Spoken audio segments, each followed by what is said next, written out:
Hello all of you. आज हम malaria के बारे में डिटेल में स्टडी करेंगे। आपका इस पीपीटी में मलेरिया के बारे में each and every point mention है जो आपके लिए इम्पोर्टेंट है। मलेरिया एक फैटल डिजीज़ है जो बहुत ज़्यादा फैली हुई है हमारे ग्लोब में। उसके बारे में देखते हैं हम। सबसे पहले हम देखेंगे कि मलेरिया का इंट्रोडक्शन, मलेरिया के बारे में कुछ बेसिक क्या है बेटा।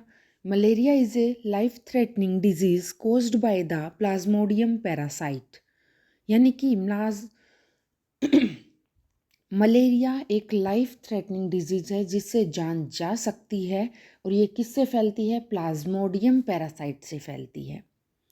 उसके बाद transmitted through bytes of infected female Anopheles mosquito, यानी कि फीमेल एनाफ्लीज जो मॉस्किटो है, एनाफ्लीज नामक जो मॉस्किटो है, वो जब हमें काटती है तो ये क्या होता है? ये बीमारी फैलती है, यानी कि तो मलेरिया फैलता है।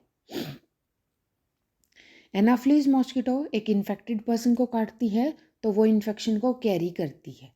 फिर ये एक नॉर्मल पर्सन को काटती है तो ये इन्फेक्शन को डोनेट करती है, यानी कि उसको दे देती है। इस तरीके से क्या होता है? मलेरिया फैलता है।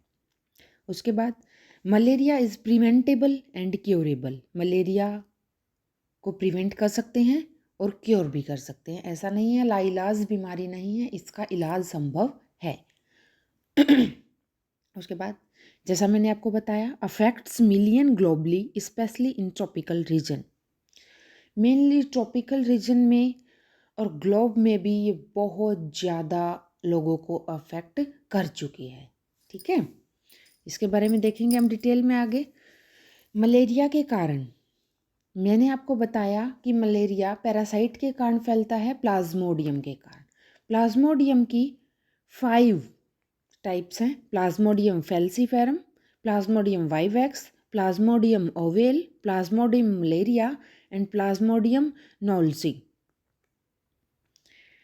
जो सबसे ज़्यादा सीवियर केस है वो बेटा वो है प्लाज्मोडियम फैल्सीफेरम, यानी कि ज़्यादातर मलेरिया में आपको जो इन्फेक्शन मिलेगा वो प्लाज्मोडियम फैल्सीफेरम का मिलेगा। और सबसे रेयर है प्लाज्मोडियम नॉलेसी।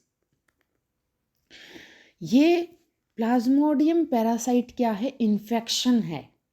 प्लाज्मोडियम पैरासाइट मलेरिया कोज करता है, लेकिन अपने आप ये नहीं हो सकता, ये फैलेगा मॉस्किटो की हेल्प से, दैट इज़ फीमेल एनाफ्लिज मॉस्किटो की हेल्प से। मान लेते हैं एक इंसान को मलेरिया हो गया, वो प्लाज्मोडियम पैरासाइट से इन्फेक्टेड हो गया। यदि मैं आपको दिखाऊं, मान लेते हैं इस इंसान को मलेरिया हो गया, प्लाज्मोडियम फैल्सीफेरम ने इसको अफेक्ट कर दिया। अब क्या होगा? मॉस्किटो जब इस इंसान को काटेगा तो क्या करेगा? इन्फेक्शन इस मॉस्किटो के अंदर चला गया। फिर एक दूसरा आदमी है, जब यही मॉस्किटो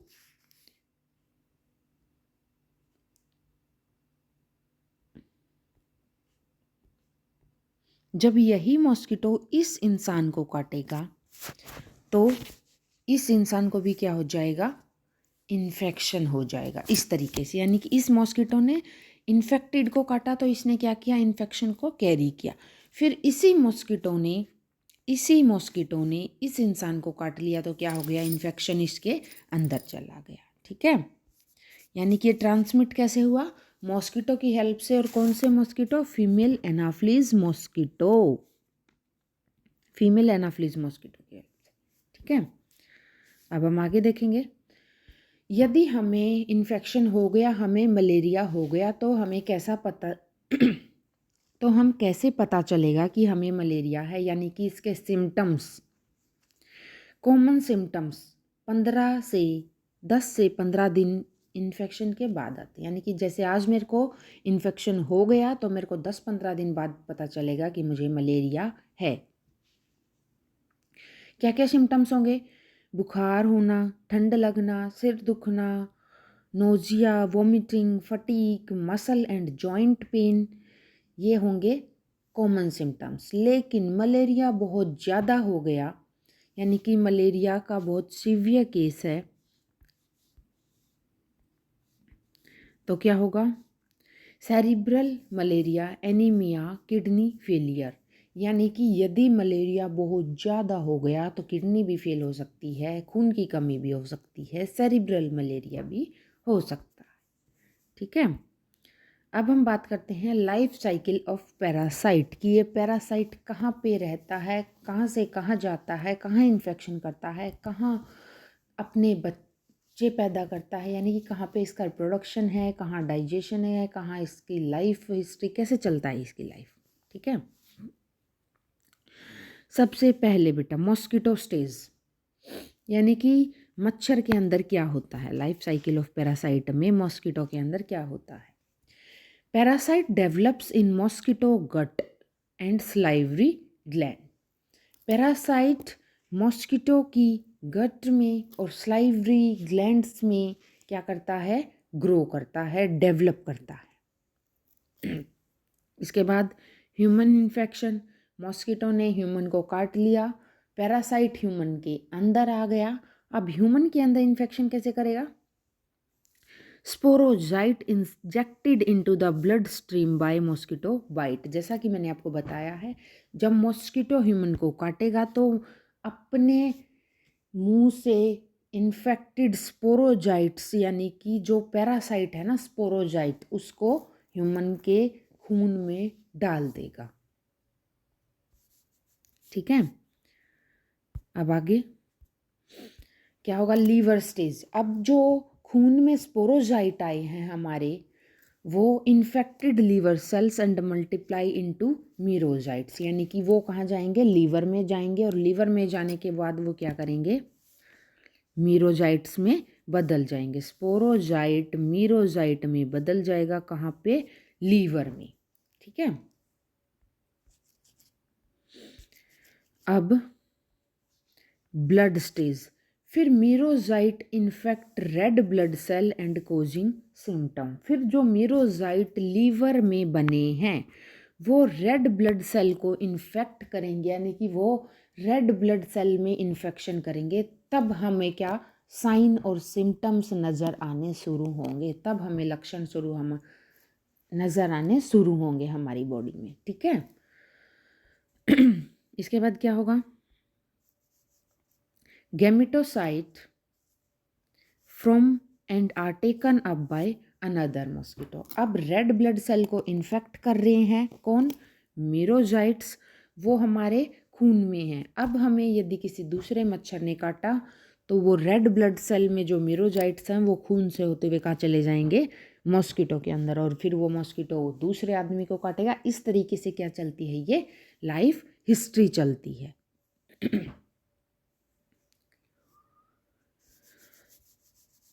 ठीक है,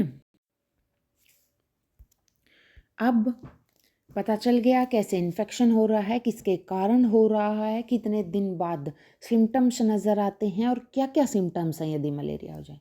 इतना पता लगने के बाद तो हमें बचाव करना पड़ेगा। तो अब हम बात करेंगे प्रिवेंशंस की। अब हम बात करेंगे प्रिवेंशन की, कैसे रोकथाम कर सकते हैं। सबसे पहली बात, अवॉइड मॉस्किटो बाइट। यदि मच्छर नहीं काटेगा तो हमें इन्फेक्शन नहीं होगा, तो यानी कि हमें मच्छरों से बचाव करना होगा। दूसरा, यूज़ इंसेक्टिसाइड ट्रीटेड नेट, यानी कि हमें नेट्स यूज़ करने होंगे। जैसे बोलते हैं ना, मच्छरदानी लगा के 100 मच्छर नहीं काटेंगे, यानी कि वो नेट यूज़ करने होंगे ताकि मच्छर हमारे पास ना आ सकें। इंसेक्टिसाइड यानी कि जो मच्छरों को मार सके, ऐसे नेट यूज़ करने होंगे।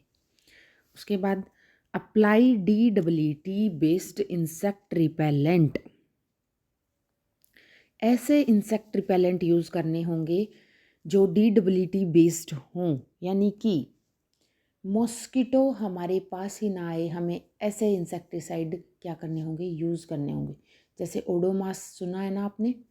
ओडोमास क्या होता है? जब हम अपनी स्किन पर अप्लाई करते हैं तो मच्छर हमारे पास नहीं आते हैं।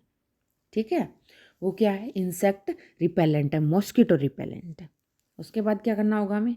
Wear long sleeved clothing. पूरी बाजू के कपड़े पहन लो, ओडोमास की ज़रूरत ही नहीं है। पूरी बाजू के कपड़े पहनोगे तो मच्छर नहीं काटेंगे।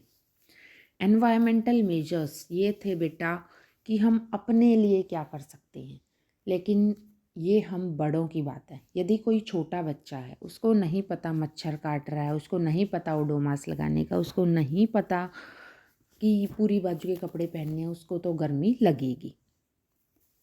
तो क्या करना होगा, हमें एनवायरमेंटल मेजर्स करने होंगे, ऐसी सुविधाएं करनी होंगी कि मच्छर जो हैं वो हमारे पर्यावरण में ही ना उगे। क्या करेंगे उसके लिए हम करेंगे बेटा, एलिमिनेट स्टैग्नेंट वाटर, कहीं पे भी रुका हुआ पानी है उसको हटा देंगे। Indoor and outdoor spraying of insecticide, हमारे घर के अंदर या बाहर क्या करेंगे, इंसेक्टिसाइड का स्प्रे कर देंगे जिससे मच्छर क्या हो जाएं, किल हो जाएं। वैक्सीनेशन, अपना वैक्सीनेशन करवा लेंगे। RTS-SASO Mosquirix is the first malarial vaccine, बहुत इम्पोर्टेंट है, ध्यान रखना। 1 नंबर का क्वेश्चन है कॉम्पिटिटिव एग्जाम्स के लिए, तो बहुत ज़्यादा इम्पोर्टेंट है कि पहला मलेरिया का वैक्सीन जो है कौन सा है।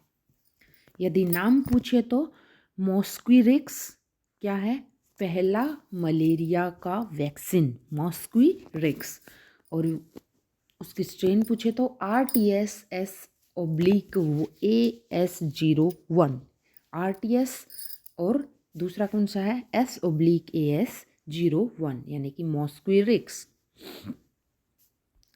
ठीक है, अब हम बात करेंगे ट्रीटमेंट की। कोई बात नहीं, प्रिवेंशन करने की कोशिश की, फिर भी मच्छर ने काट लिया। अगर मच्छर ने काट लिया तो अब हम उसका इलाज कैसे करेंगे। उसका इलाज है, सबसे पहले एंटी मलेरियल ड्रग लेंगे हम, ऐसी दवाई लेंगे जो मलेरिया के खिलाफ हो, एंटी मलेरियल हो।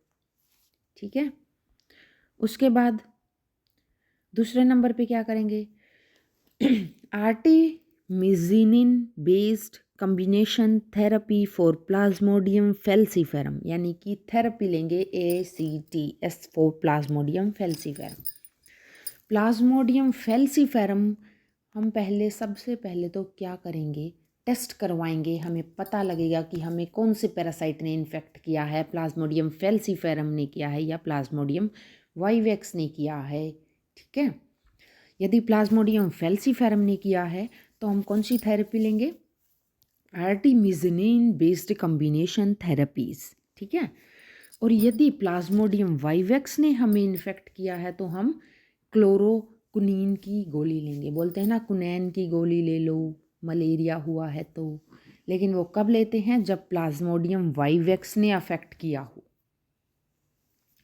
सपोर्टिव केयर करेंगे, यानी कि अच्छे से खाना खाएंगे, पानी पिएंगे, लिक्विड ज़्यादा लेंगे ताकि हमारी प्लेट्स कम ना हो, यानी कि platelets. Fluid and electrolyte balance रखेंगे, जो मैंने अभी आपको बताया, ज़्यादा अमाउंट में लिक्विड लेंगे।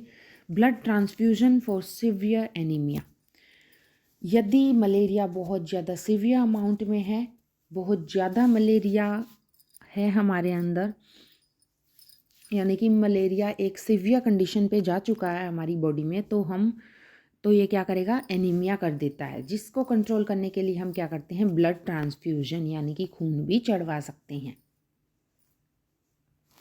Drug resistance growing concern in some regions, drug resistance, और यानी कि कुछ रीजन्स में कुछ जगह हम क्या करेंगे, बताएंगे कि मलेरिया से बचो, ये करो वो करो, जो हमें ठीक है ना, ये क्या हो गया, ट्रीटमेंट हो गया।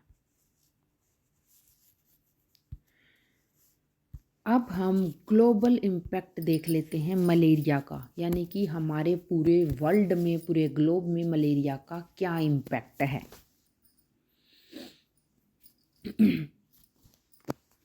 सबसे पहले यदि स्टैटिस्टिक्स की बात करें WHO के हिसाब से, तो 247 मिलियन केसेस ग्लोबली मिलते हैं, जिसमें से 6,19,000 की क्या हो जाती है, मौत हो जाती है। और सबसे ज़्यादा ये कहाँ मिलते हैं, सब सहारन अफ्रीका में, यानी कि अफ्रीका में सबसे ज़्यादा मलेरिया के केस मिलते हैं और सबसे ज़्यादा डेथ भी वहीं होती हैं।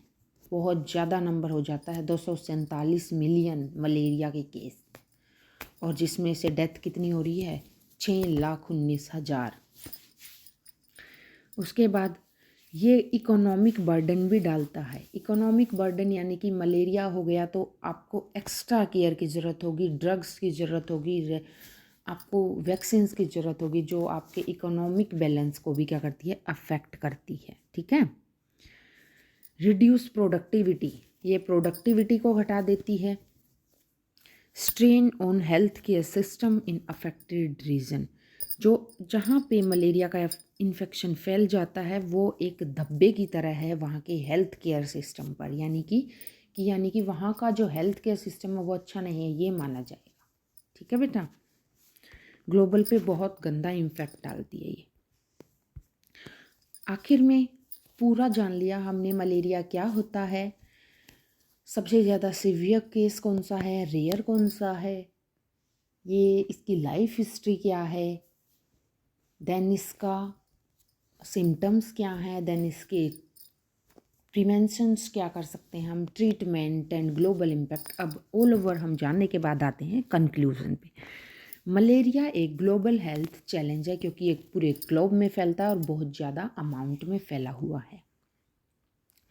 Prevention, treatment and education are key to eradication, यानी कि इससे बचाव करके, इलाज करके और लोगों को समझा के हम इसे इरेडिकेट कर सकते हैं, इसे ख़त्म कर सकते हैं। Collective efforts can save life and reduce the disease burden, सबका मिला जुला सहयोग इस बीमारी से इलाज में हमारी क्या कर सकता है, मदद कर सकता। ठीक है। Thank you. यदि आपको किसी और टॉपिक पे वीडियो चाहिए तो आप कमेंट में मेंशन कर देना, मैं आपके लिए उसके ऊपर वीडियो तैयार कर दूँगी। Thank you.